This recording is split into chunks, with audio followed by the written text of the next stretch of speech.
Now I'm at a point, I guess, a little older beyond my life where I'm just like, okay, like I hope my daughters never have to go through that phase or deal with that. And I hope to create an environment where other women just feel good about who they are and what they look like, and not have to stress about it and think about it too much, because we're just beautiful all shapes that we come in. Yeah.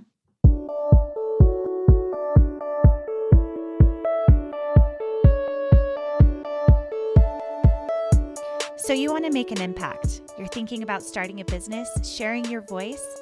How do women do it that handle motherhood, family, and still chase after those dreams?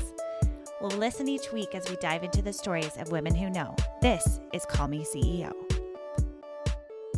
Hey everyone, I'm so excited about today's episode because we are talking about how to dessert like a mother with the owners of SorBabes, which is a specialty treat that is a frozen dessert with no artificial sweeteners, and it's considered not a diet, but an ice cream that's actually good for you and vegan. So these two are incredible. I had so much fun talking with them. It's Nicole Cardone and Deborah Gorman, who started a specialty ice cream sorbet experience in New York City in farmers markets, and how they grew it to a business that is now seen in all of the Costcos. You can grab this at your local Costco, and it is amazing, has such a clever taste profile, and it tastes really, really good. So dive in. I'm so excited for you to hear how these two have been able to create a partnership that is built on trust, and also one that plays to each other's strengths. And I'm so excited for you to hear how they make it work,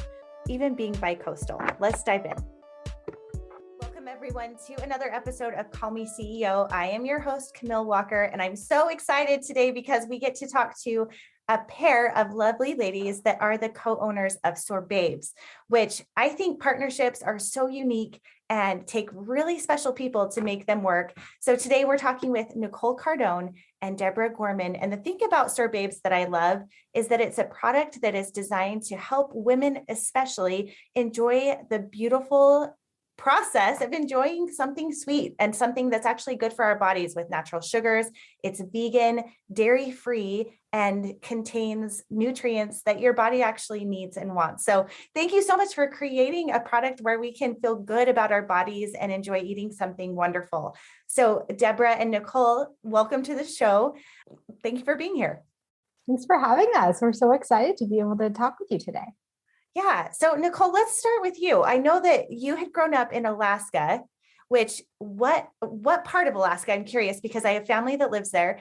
And talk us through the process of how you moved to the land states. What do they call us? And how the you lower 48. The lone 48. Yeah. Yes, the lower 48. Yeah. So that's so cool that you have family there. I was born in Palmer and raised in Anchorage. So born and raised there my entire sort of adolescent, and I moved out to go to college. So that was really a unique way to spend my adolescence. I mean, I was, hiking and fishing, but it was definitely a unique upbringing. And then I decided that I wanted something completely different. So I wanted to study finance, and I went to go to school in Manhattan. And then I spent the next 17 years of my life in New York City.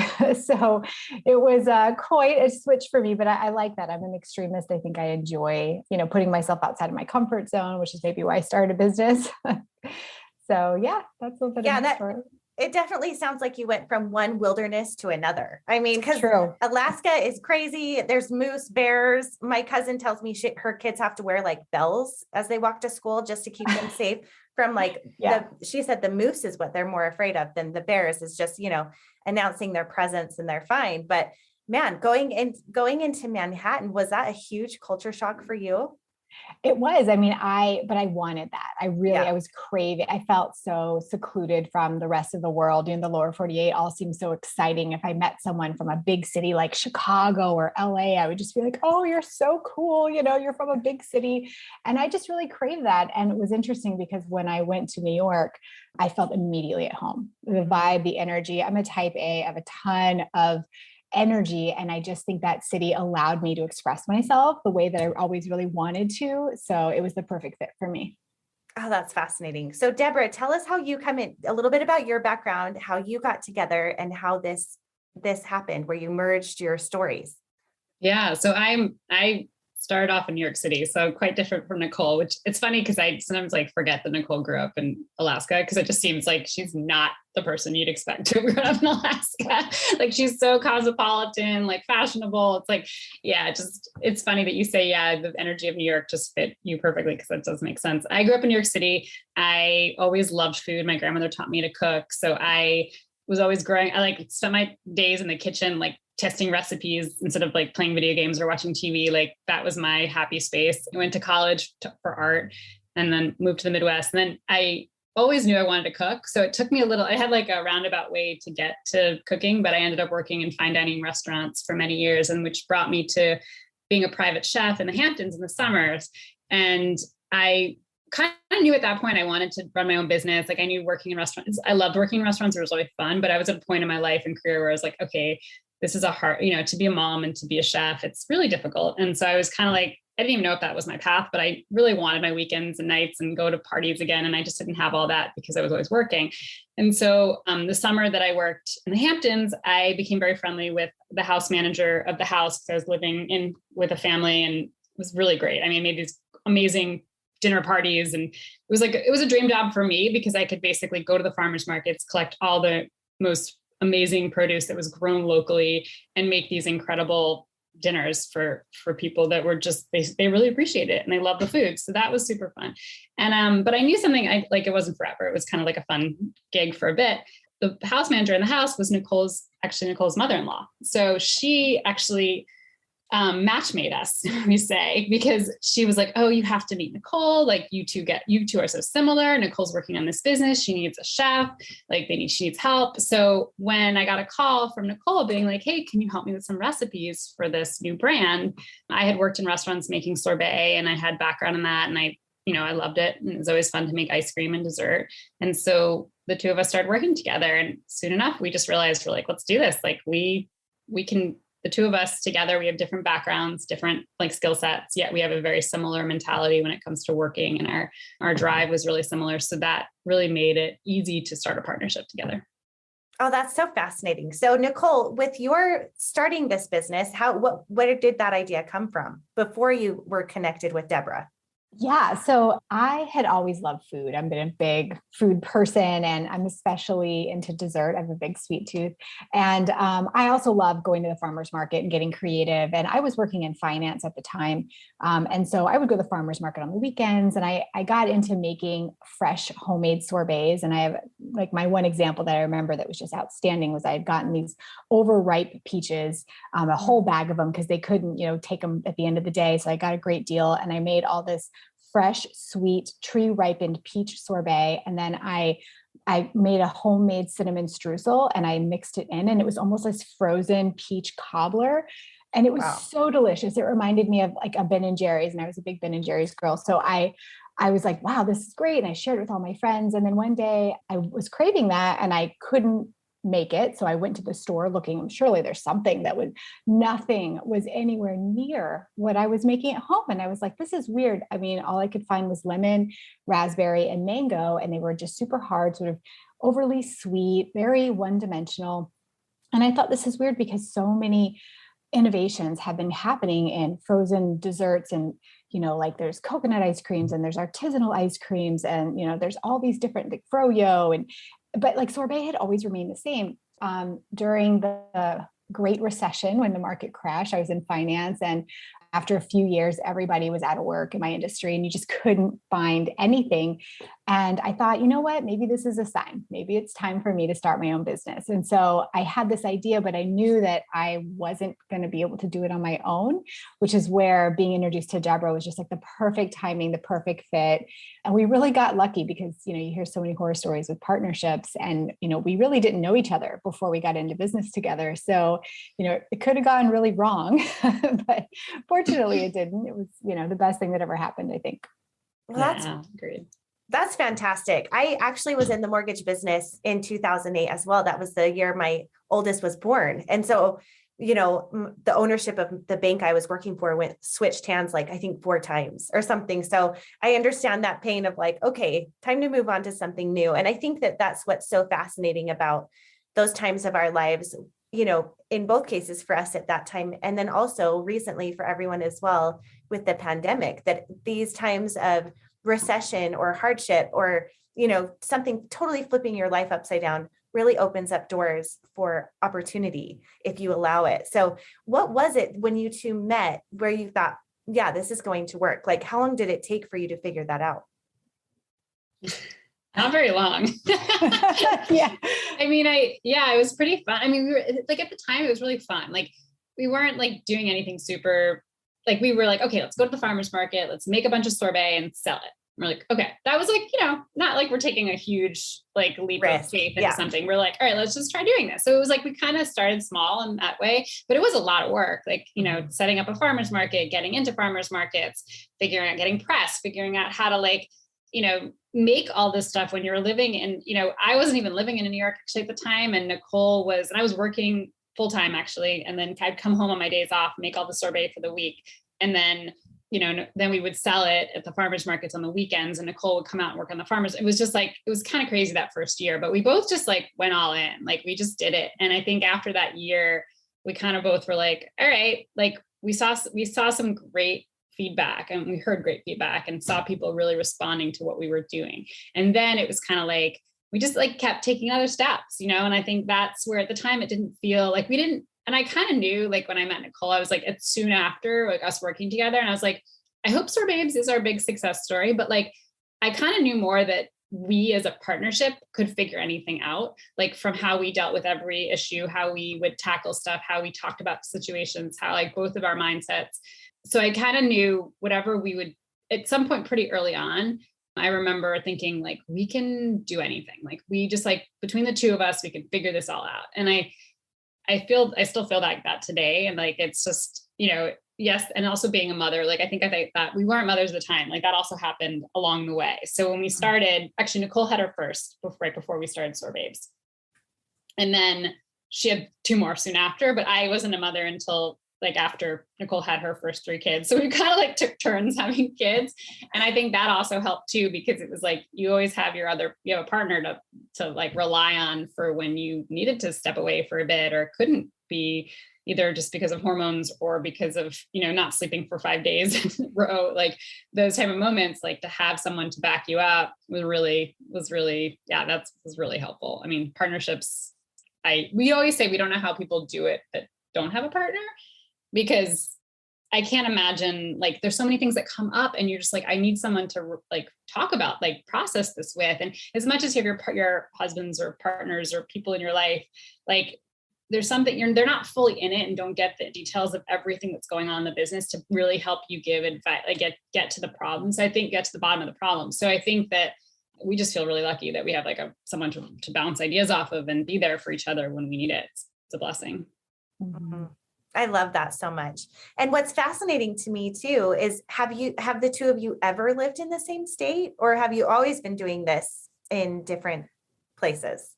I mean, in the beginning, Deborah was living out in the Hamptons working, but the Hamptons are it's like an hour from the city. And I was in Manhattan. So, we were crisscrossing constantly and we were around, and she's from Manhattan. So her family has an apartment there. So she was constantly, switching where she was her home base, but it was, so we were pretty local.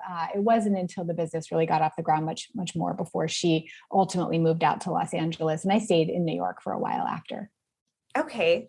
So tell me so you're getting into these farmer markets. I have been to farmer markets, but I've never produced a product to sell there. Is that a hard process to get there and to like build a following?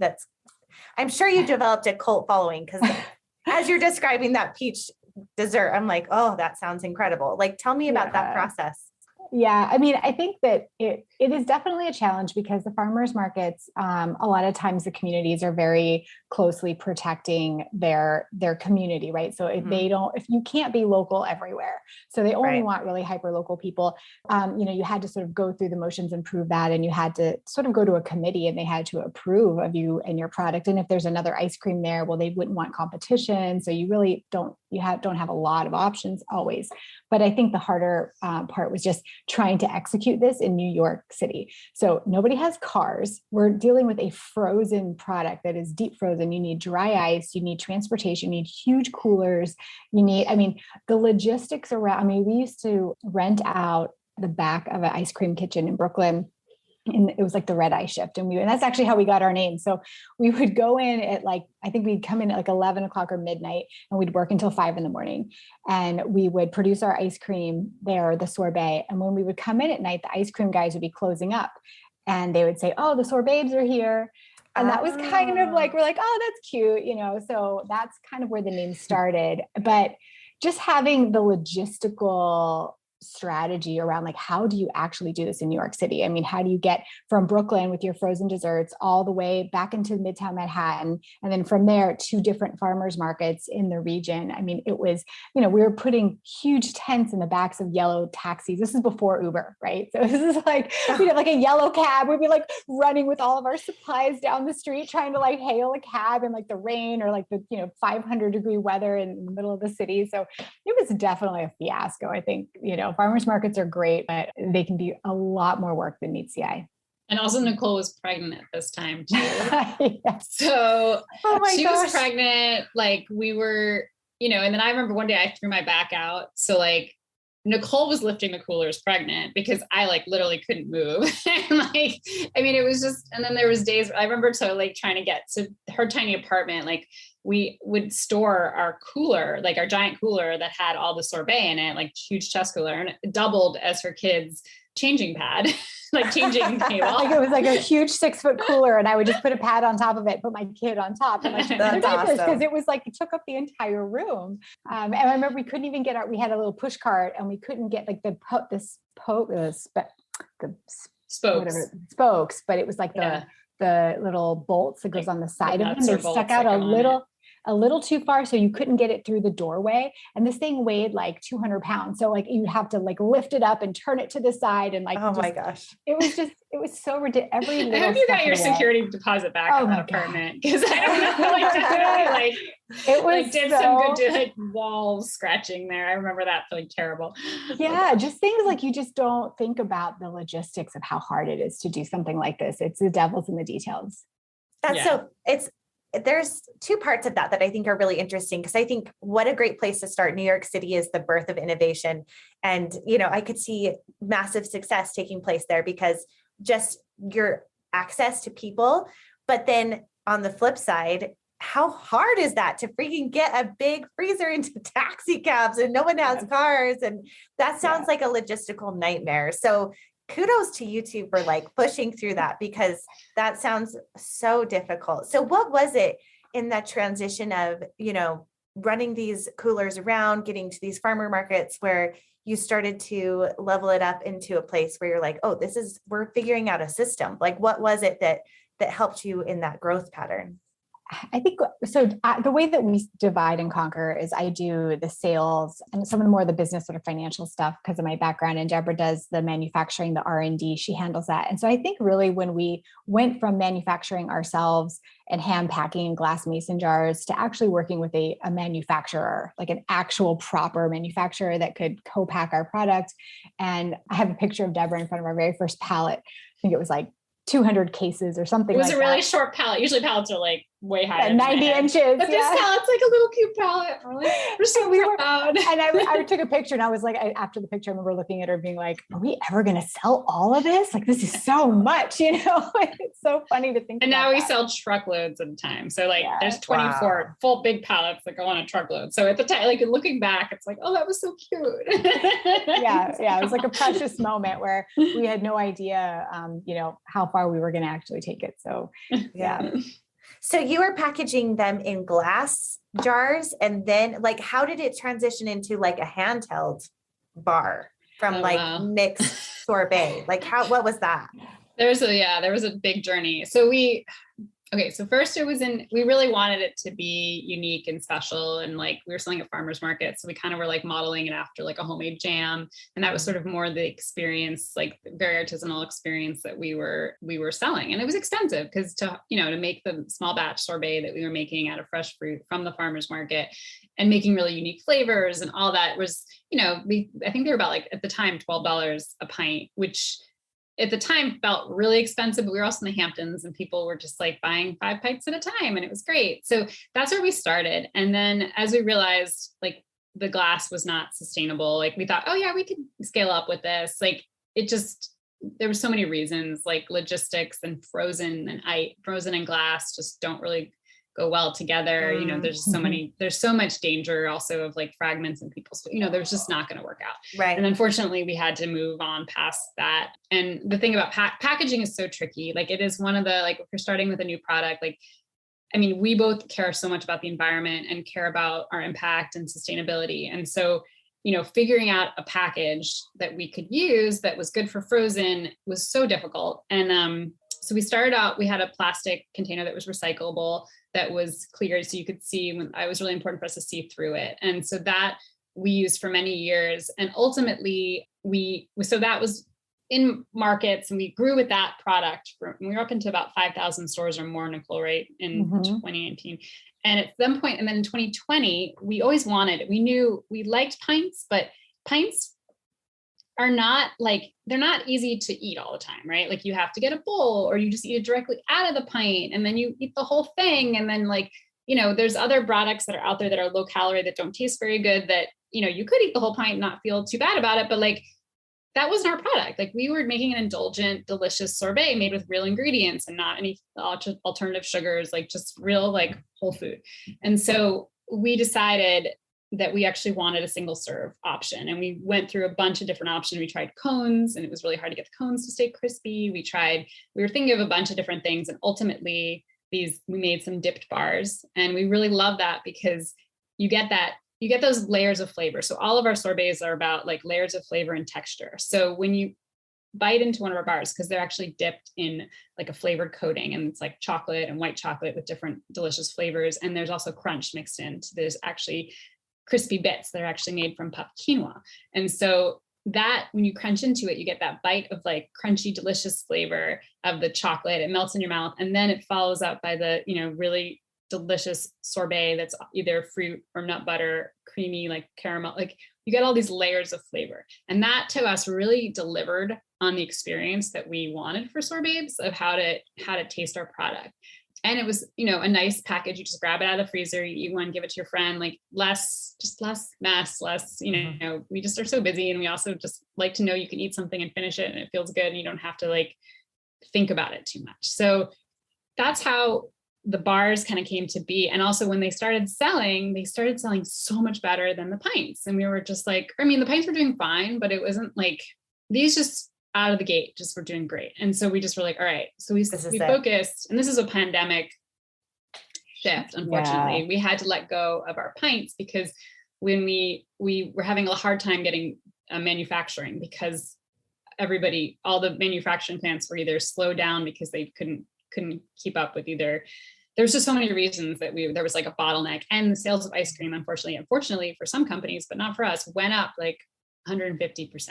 So wow. Then you're like, was it 150%? I don't know if it's exactly that. It was a lot. It was a lot. It was like sales went up. I think if sales went up 50%. So that was a huge jump for like just demand on the ice cream. And there's only so many manufacturers in the country. Mm-hmm. So we were in a position where we didn't have anybody to manufacture our products. So we had to itemize or downsize our SKU and SKU rationalization. So we decided to focus on the most best-selling products that we saw the most potential. And that's how today we ended up with 4 delicious bars that we're super proud of. We do miss our pints. People ask for them all the time. The pints were so good too. And some of those flavors, like I feel like they're my babies, but that's how we ended up. I hope it's not too long of a story, but that's how we started with pints and glass jars and ended up. And also as far as the environmental impact, we felt like there's less packaging and it's more recyclable. So we have boxes that are made out of paper, but cardboard that are recyclable. The sticks are made out of wood, and then you do have that little sleeve. We're still trying to work on even more sustainable ways of making the plastic sleeve more biodegradable, but these are the things where it's just like less impact from versus the plastic container or a paper container that's lined with plastic. So you can't recycle that. It's not biodegradable. So that's sort of how we ended up with bars. Well, that makes a lot of sense. I mean, yeah. And this is over a course of years. And so I think like 10 years. Yeah.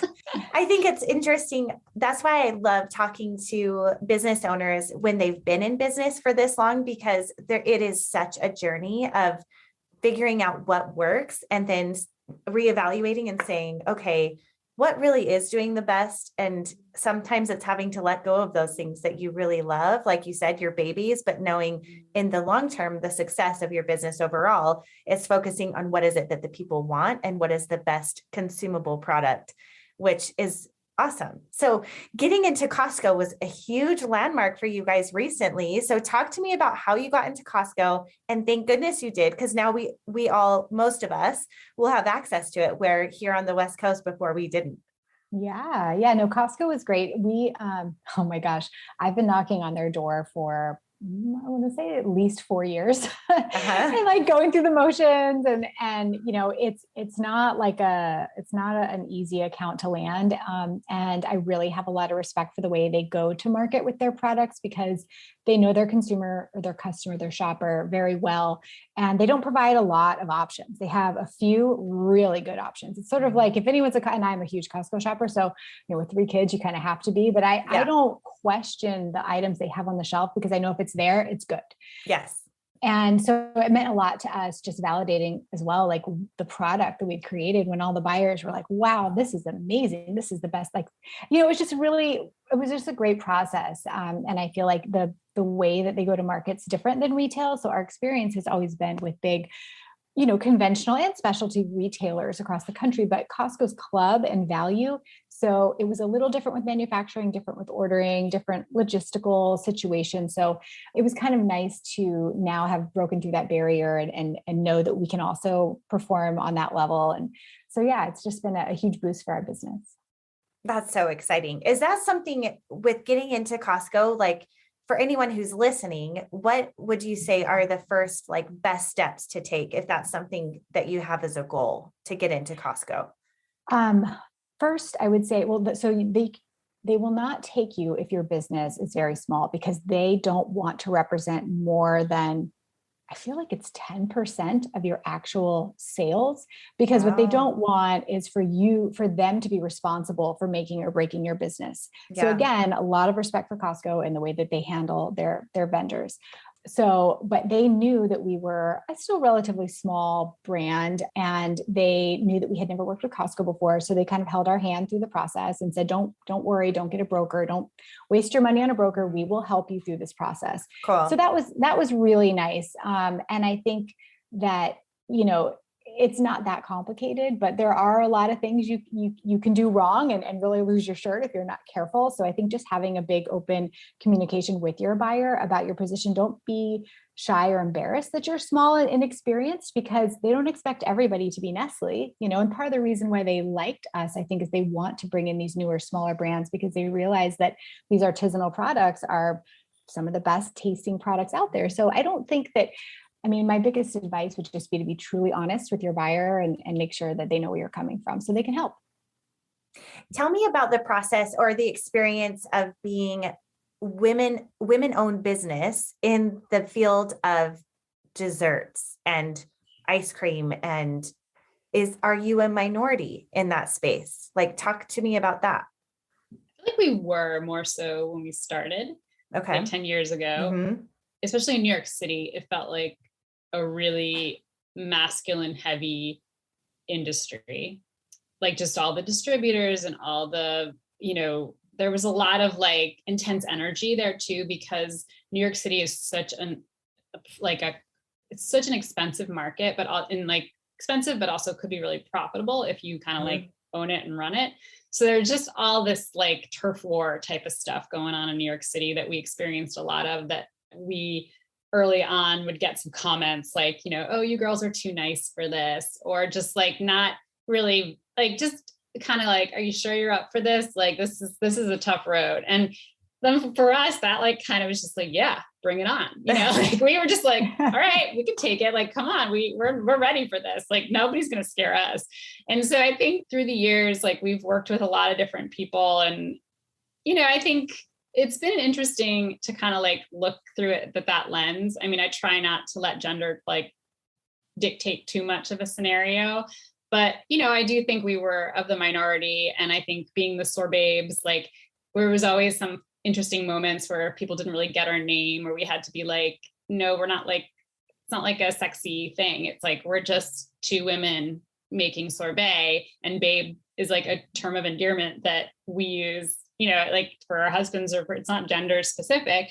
And so I think that there's always been like interesting moments of that, but also like, I don't know, I take it like you use some of those moments to your advantage as like anything. And like, you kind of play with it and have fun. And it makes part of our brand is unique because we, represent the female perspective in an industry that is very heavily male. Like there weren't very many brands, like women are the primary shoppers in the supermarket, but most of these brands are designed by men, and they don't really get their consumer. And a lot of men, like a lot of times, like, and I've talked to other women that been in these boardrooms that were like, there's a bunch of men in the boardroom, and they're just like, have any of you ever gone, and they're talking about a CPG product that's on a shelf in a grocery store. Like, have any of you ever been to a grocery store and shopped for your family? And like, not a single guy in the room had, but they're making decisions for that. And this woman's like, let me explain it to you, So I think there are times where you definitely feel that way, where you're just like, this is not what the consumer wants. Like, and so I think, but now it's like, everybody's more savvy. There's more women in those business meetings. There's just like, I think it has changed a lot over the years, and it's really lovely to see that and to be part of that.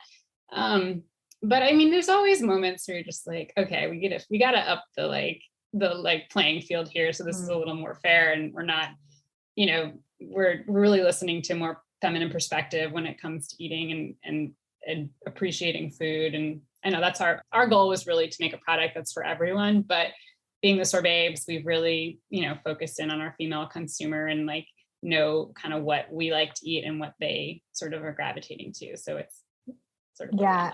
And actually, Deborah, to your point about like, so that was kind of like the business part of it. But I think as women going into the dessert industry, we sort of looked at the way women sort of not even were shamed, but almost would shame themselves over dessert. And it was like this kind of like this bad secret. If you have a sweet tooth and you want dessert, but you're at a restaurant, like, don't be the first person to be like, I want dessert. It's just like this thing. Yeah. And then you saw all this diet culture where it was all about like, eat a whole pint and still feel good about yourself because there's, only 100 calories in the whole pint. And you're like, is that a healthy way to enjoy something that your body's saying that you really need? Or it's just like, you've had a really stressful day and like maybe a piece of chocolate's going to make you happy. Like, eat that chocolate and feel happy, girl. Like, do what you got to do. And I think that we felt a little bit of like that pressure in the world. Like, well, are you diet? Are you vegan? Like, why is it that I should eat your product? We're like, well, because it tastes good and it makes you feel good. It makes you happy. And if you want dessert, we think you should eat it and not really have to think about all that stuff. So we do have this sort of like very proud, I mean, and not that people shouldn't worry about what they put in their bodies. I mean, we obviously are very clear about clean ingredients and things like that. But, at the end of the day, it's a treat and, we want people to enjoy it. So I think that coming at it from a female perspective, just in marketing and the way we talk to our consumers as well, has probably been a little different. Yeah. Oh, I love that you brought that up so much, because I think a lot of times there is a stigma around dessert and if and why you should be eating it, or what that experience should be like, or what it should mean to you, especially for women. I remember when Oprah came out with promoting Skinny Cow, that she was like, this is amazing. It's a treat I can finally eat. That's 100, I don't know how much it is, 100 calories, 150 calories. And the industry, their product just shot through the roof because it was like, oh, we're getting permission to like enjoy a treat now, where it's like, of course you can. But I think that because she had kind of given it that stamp of approval, it really did open up this floodgate of like, oh, we can have treats that are under a certain calorie amount or whatever. So I love that yours is more about let's enjoy it and have it be really good for you, especially in America where so much of our food is just chock full of things it shouldn't be. So I appreciate that so much that you've created that product, because we need more of that.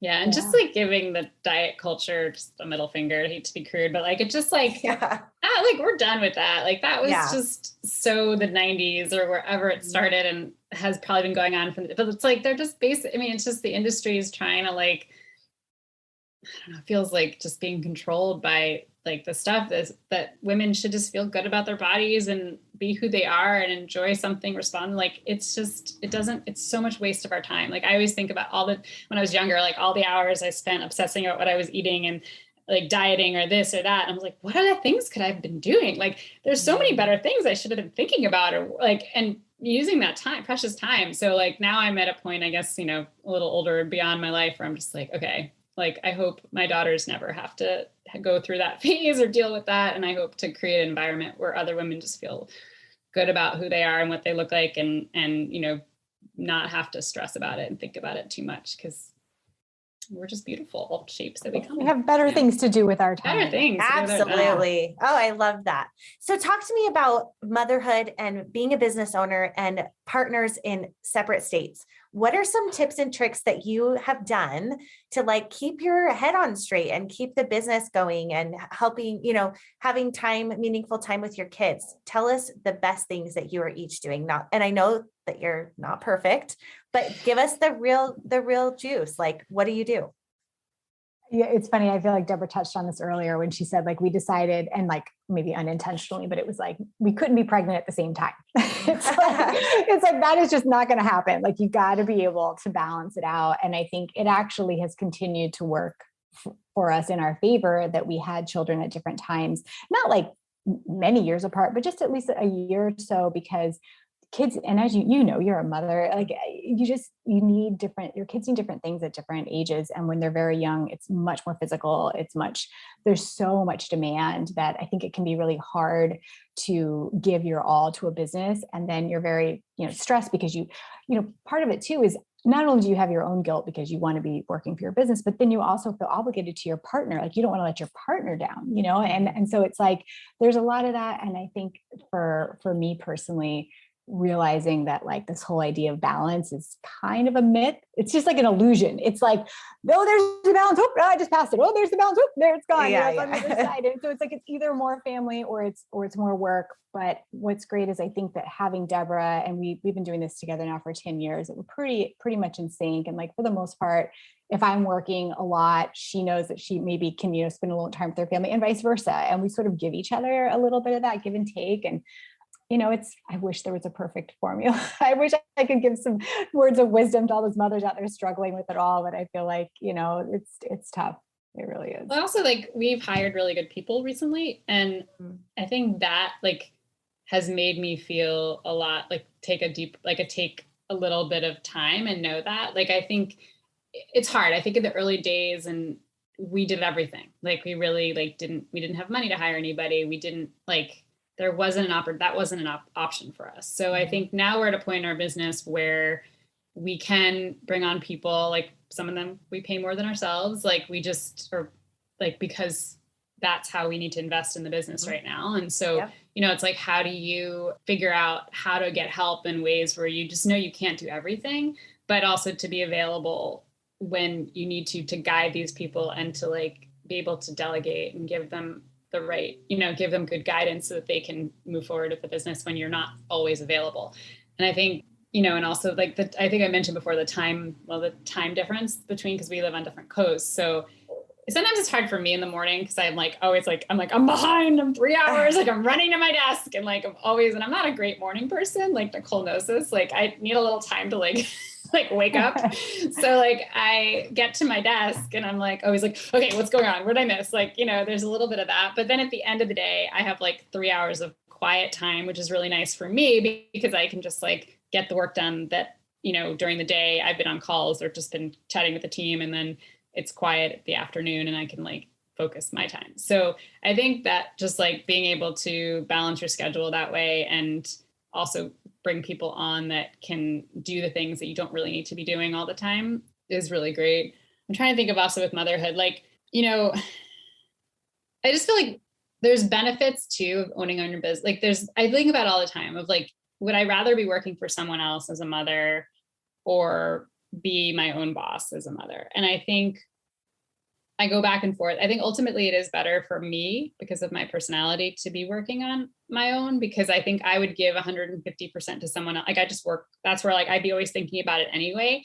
And I'd never really be able to clock out and like just leave my work, because I'd always be like problem solving off hours.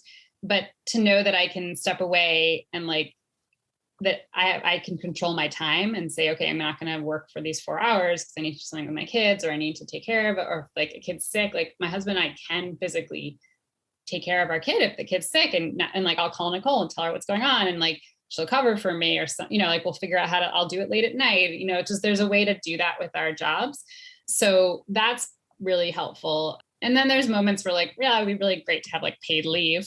We don't have that. We're just such a small company, but like, things like that, where it's like, okay, like there's benefits of having a corporate situation where you can actually like walk away and have a kid and like be that focused for 4 months and like not have to think about work. But that's just like, I think you have to know your personality and like what you want in life and how you work. And if you need to clock out at 3 o'clock or 5 o'clock every day, like, then owning your business is probably not for you. Like, you need to be able to, work at weird hours and do things when things come up. And, that's just sort of how it is. I mean, I don't know. Some days I'm just like, we just make it happen. That's like half my world is just like, I don't know how I did all that, but I just like somehow my kids are thriving or doing okay, not always thriving, but like they're hanging in there. And like I'm sometimes able to exercise, not all every day, but it's just like things like that where you're just like just keep moving one foot in front of the other. Yeah.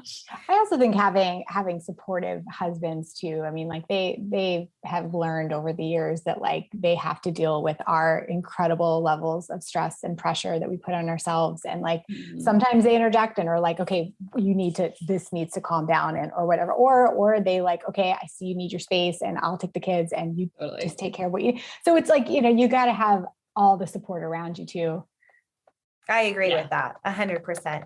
I'm curious, do you have like a management online system that you use to keep all of your people communicating with each other? Like how have you managed to keep tasks in order of who's doing what as a team?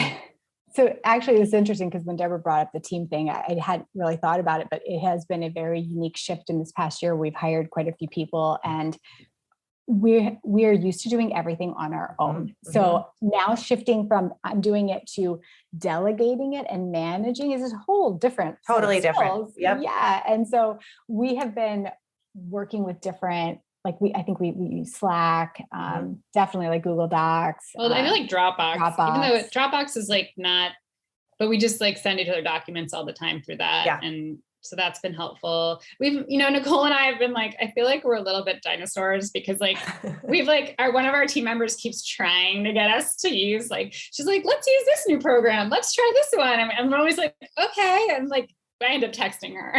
Yeah. I'm like, I don't know. This is too much. I don't have time to learn this. Like, I'm too busy.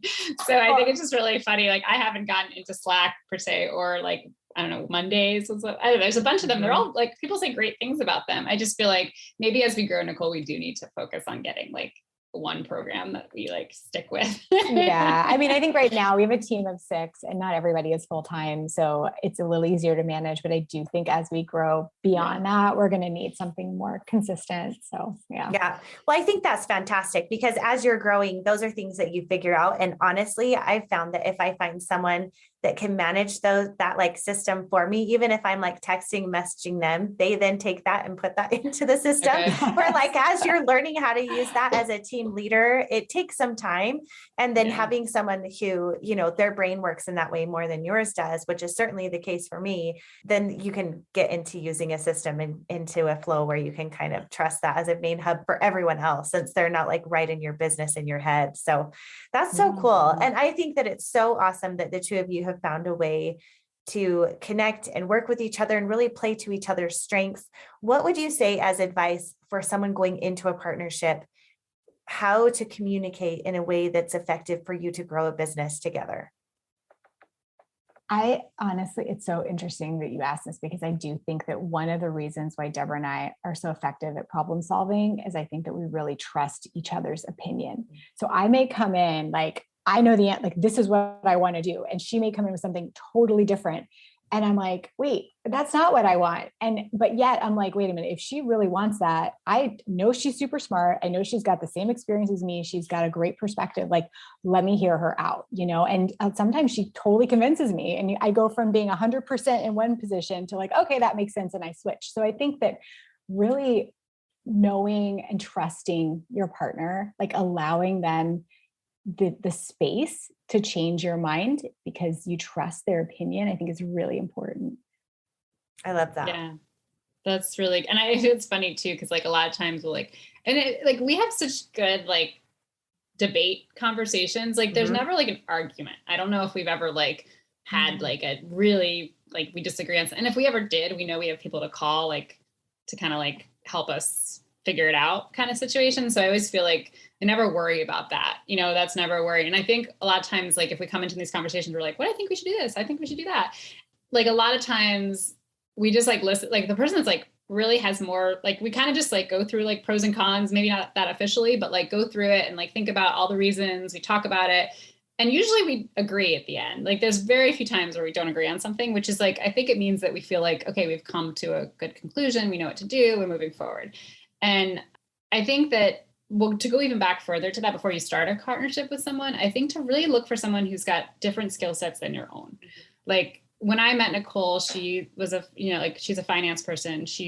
Was like really amazing at like balancing our every cash flow every month or like finding our facts, making sure that we were okay financially to go to the next step. And she's got great relationships. She's like learned how to bank relationships, all this stuff where I went to art school. Like I didn't have that background. I mean, I can, figure out manufacturing. I can do all this other stuff where Nicole didn't have that background and like recipe development. I've taught myself to be a food scientist. Like I've just like gone down that path. But yet we both have like creative minds. So we kind of meet in the middle in this good way where we get each other, but we also can go off and do our own thing and then, come back. So it's like, you're not having two people that have the same skill set that are trying to go after, because then it gets like it gets awkward. Like you just don't know, like, well, wait, you still need more people to do the other things. So I think that's really where I felt it's been really great is just like, we both know what we're good at and where we like, and then we like dividing up the work was kind of obvious in a lot of ways, so we knew who could do what. And then, yeah, just like find someone who's smarter than yourself. Like Nicole I think she thinks I'm smarter. I think she's smarter. So like, that's, that's just like, that's great. Yeah. So I just always think like, we just, you find someone who you like really think has like brings a lot to the table and that you can rely on them and ask them good questions or also just like, also know that you don't feel weird about asking other people for help. Like, I think both of us have learned over the years how much like asking for help is a really good thing. And we've like just reached out to people in the industry and like gotten some really great advice from different mentors. So I think that's sort of like, you can't be everything, right? So you can only know what you know, but you also, it's really nice to start with a good foundation and then start finding other people that are smarter than yourself in different areas and go and keep asking questions. That's fantastic. I think that's such good advice because it's really finding your zone of genius and discovering what your lane is so that you can support each other in those positions of what it is that you're managing. So really good advice. I think that this has been an incredible conversation. I appreciate you guys sharing so much of your journey and everything else. And the one last question I want to end on is there a time where you had a failure in your business or a big struggle? I know we talked about the pandemic a bit and that we dove into that a little bit. Is there another time for you as a partnership where you were able to tackle a problem together? And what did you learn from that? Gosh. Like which one? I was going to say there's so many, but I do think like it wasn't even as much pandemic related. I mean, it was during that time, but I still think of it as like one of the biggest challenges we'd ever gone through was having a change in manufacturing and moving to a manufacturer right before the peak season, right before we have to, I had all these purchase orders to fill and the manufacturer just wasn't able to produce the product. And the stress around trying to troubleshoot and work with them in the factory on the floor, it was during the pandemic. So, traveling was really challenging, like family was really challenging, everything. It was just, I think Deborah and I both aged at least another 5 years in a few months period, because it was so stressful that, and I think that really also, like when you go through things like that and you do survive and you do look at it, from the other side, you realize also how much it strengthens your partnership. It's like you sort of like you almost have more trust in the other person because they didn't waver. They were there the whole time. Maybe they didn't know exactly what to do, but they didn't give up. They didn't dump on you. Like, you know what I mean? Like it's just like when you realize that you can go through those kind of things, I think it makes you stronger. So yeah, that was, I don't know. I can't imagine anything harder than what that. It was 2001. Yeah. So it was right. Yeah. It was like before the pandemic. Well, it was during the pandemic. So it was definitely related to that. So yeah, having no manufacturer in the middle of like demand for ice cream going up. How did you find someone? Like, what did you do? Well, we were out of stock. We were out of stock. So we didn't have product for a bit. Some of our customers stayed with us and, waited and held the shelf space for us, which was amazing. And we forever in debt to them, or just respect them for that. And then, we did find a manufacturer that wasn't really able to make our product, but said they could. And so that was a headache to live through. And then ultimately we found a manufacturer, but they couldn't squeeze us in until after like season. So we had to kind of basically tell the stores during ice cream season we didn't have product. And then eventually in the end of July, we were able to then start restocking shelves and we had product to move into stores. And then since then we found actually the third manufacturer that we've gone through in the last 2 years. We had two, one that couldn't do it for us. Second one wasn't quite appropriate for us. And then the third one now feels like a really great partnership and we're super excited. So that's something that like to have, a manufacturer you feel like you can grow with has been a very important step in our business that's appropriately sized for us is really great. So that's we're in a good place now. So we feel really confident moving forward, but it was a really harrowing couple of years. Well, that's an amazing example. And I don't know if the two of you have read the book Shoe Dog. Have you read that? No. Okay. You need to start that book right now because it's the story of Nike. And his experience of going through manufacturers and having really interesting experiences of like disloyalty and then trying to find someone that wasn't quite the right fit. They couldn't make the product quite right. And then having to transition and rebrand. And it's so fascinating to me because it was finding the manufacturer that was able to facilitate the growth that they were able to do, that they switched from being called Blue Ribbon to Nike. It kind of happened by accident. And so it was going through this like manufacturer struggle that they were able to create a product that they loved. And obviously we know what happened with them, but it took years and years to get there. And so your story reminds me so much of them. Like you are in such a really wonderful place. Yes. Like I think that you're just in such a good spot of like getting through that struggle of like, who's a good fit for us? How do we find a product that we love and being able to push forward? So I see nothing but incredible things for you two. And I'm so grateful that you were able to come on the show today. Oh, thank you so much for having us and for all your kind words and encouragement. I feel like it's always helpful talking with other people to run obviously successful businesses. And, it's just nice to meet other people that are doing similar things. So thank you again for the opportunity. Yeah. Of course. Thank you. It's been really fun. All right. We'll talk to you all soon. All right. Thank you. Hey, did you hear the news? 60 Days to VA is no longer something you have to wait for to enroll. I'm actually starting to bring on students one by one. It's a very personal interaction where I do a discovery call with you to see if 60 Days to VA is a good fit for you. Because in the end, on the flip side of things, I'm starting to do matchmaking with CEOs who are looking to hire virtual assistants. So if that's something that you feel like is a good fit for you, you want to become your own boss and start a business that you can do on your terms and with your schedule so you can spend that purposeful time with your kids, reach out to me. You can book your time at camillewalker.co, or you can DM me at camillewalker.co or Call Me CEO podcast, and we can set up a time to chat. I can't wait to talk with you.